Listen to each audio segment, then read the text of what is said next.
Hathaway.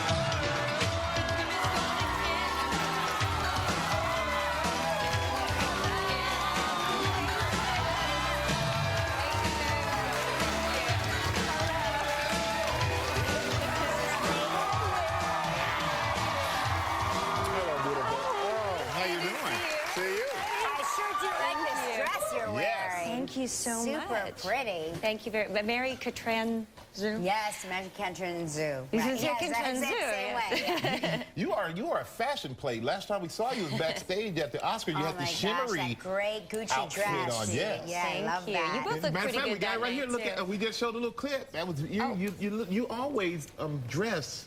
You're fashionista. Thank you very much. I make all my own clothes. All day, just sewing and all night too. It's just me and the mice from Cinderella.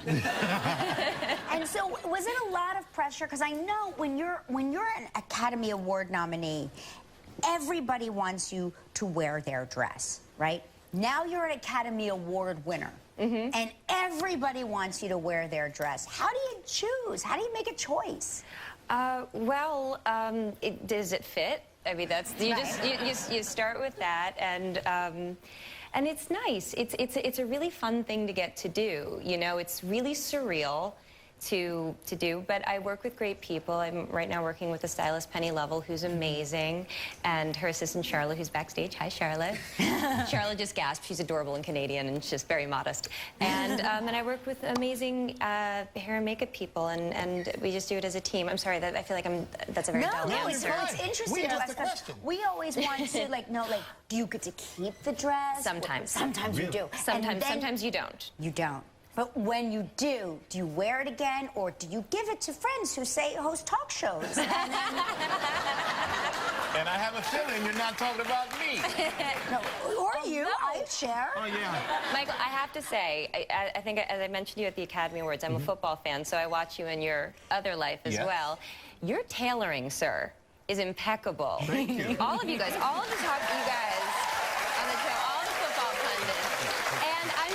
And I'm just so curious, when you and all of your football guys are hanging out, do you give each other tailoring tips? do we? Yeah, you know what? I don't take any tips from Terry Bradshaw. Let's put it that way. About anything. I love him, but I'm not taking any tips from Terry Bradshaw. They buy a size, what is it? You buy it a size smaller, you take it in 2 more sizes? Yes. Because you don't want to have anything to grab onto. Yeah, and in the football uniforms are really tight. Yeah. Because we don't want them to be able to grab each other. So it's almost like when you were Catwoman. Right. In a suit like that. Yeah, I didn't forget that.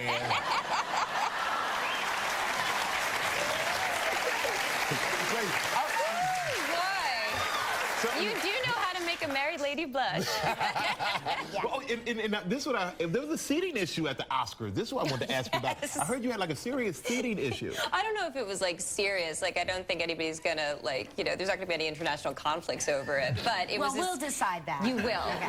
So I got there, and I was I think the first person up giving Jared Leto his Oscar for his amazing performance, and then I was led to my seat with my husband, and they said, okay, and I stopped at the section that I thought I was sitting at, which was next to my friend Joseph Gordon-Levitt, and they said, oh, no, you're sitting in the center. And I said, really? Okay. And they said, yes, something happened with Penelope Cruz, you're going to sit in her seat. And I was like, oh, okay, great. So I go over, kind of making my way into the center of the center of the center. Right. And there's a beautiful woman, but wearing pink with her hair up, but she's fully facing away from me. I'm like, oh, shoot, excuse me, I'm so sorry, I think you're in my seat. Penelope Cruz turns around. And I'm just like, oh, no, you're not. You're not in my seat at all. So they come back from commercial break. So then we hear, so I'm like, oh, so I turn around to go, and my husband, and we're trapped in the middle of the center of the center of the center aisle. And then we hear, and we're back in 3, 2, and we look, and there's 1 seat, and he goes, what do we do? I said, sit down, and I sat down in his lap.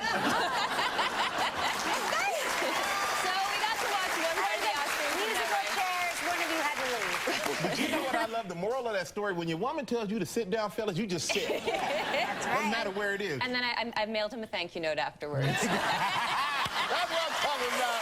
We haven't taken a quick break. When we come back, we're going to find out why Ann got emotional when doing scenes with Andy Garcia in Rio 2. So stay right there. More with Anne Hathaway. We're back with Anne Hathaway, star you know, getting seated and the whole seating snafu at the Academy Awards. And I always think of the Academy Awards as like a less fun version of the Golden Globes because the Golden Globes, let's face it, everybody's been drinking heavily. Yes. So how do you handle the Academy Awards and the whole sobriety of it all? Well, this year, because I guess, you know, I hosted one year and I don't remember, but I did. Block it out. I have.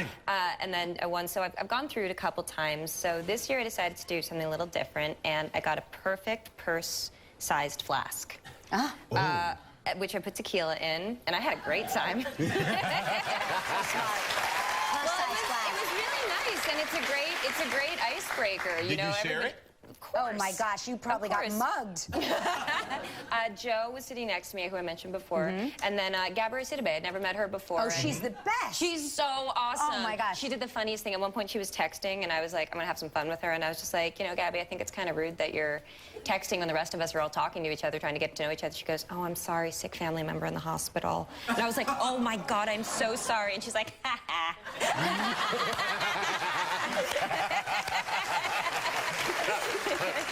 That's good. That's funny. And we want to talk about. I want to talk about Rio 2. Okay. That is why we're here. Well, no, that and I I'll love talk about these getting movies drunk at the because Oscars all day long, but let's talk about Rio 2. Right. But because my kids love and watch all these movies, which I love and end up watching with them. And this is the sequel. You play Jewel, a blue macaw, and you find that there are more blue macaws than the Amazon. Yes, which is lovely. In the first film, if you saw it, Jesse Eisenberg's character Blue and my character Jewel, we think we're the last blue Spix macaws in the world, so it's a really great thing when at the end of the first movie we fall in love and we've started a family. But at the beginning of this film, you find out that there might be a whole nother tribe, another flock of blue Spix macaws out in the Amazon. And I don't think we're giving anything away, but you find out that it's actually my family that I got separated from when I was a baby bird. Oh my gosh. Yeah. Oh. And I understand that this film, you know, so many actors who have done voice work say that they shoot everything, they record everything alone in a sound booth by themselves. But this was a little bit different because you were recording with Andy Garcia, who I love. I love too. I mean, and especially now after having met him, I love him a lot. Yeah. He's amazing. Yeah, the first film I didn't record with anyone except for the director. Our director, Carlos Saldana, steps in for all the voices. But on this one, we tried to do the scenes between Jewel and her father reuniting, and it just didn't. We felt like that we could get to a richer place, and so then Andy came, and it was just kind of one of those funny things where you meet someone, hi, how are you doing? Oh, you're from Cuba originally, that's wonderful, and I'm from Brooklyn, and then 5 minutes later you're in a recording booth together and you're staring into each other's eyes and you're both crying, and somehow he's your father and you're his daughter and you're both birds. And it's what I love about it. that's why you've won an Academy Award. Because your mind works that way. I actually,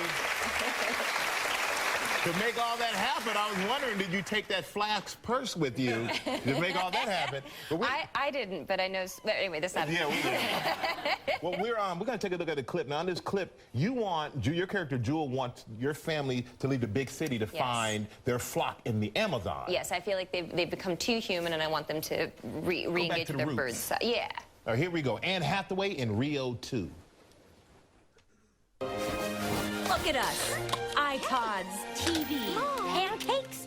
We're not people. We're birds. We have to get out into the wild and be birds, Blue. Let the kids connect to their roots. Show them what I had. They need this. We need this. Come on, Blue. What do you say? I don't know. Maybe, He didn't say no, which means he practically said yes. I wish it's gonna be so much fun. Yeah! Woohoo! We're going to the Amazon! Wait, what's the Amazon? Love it. I want to be a blue macaw.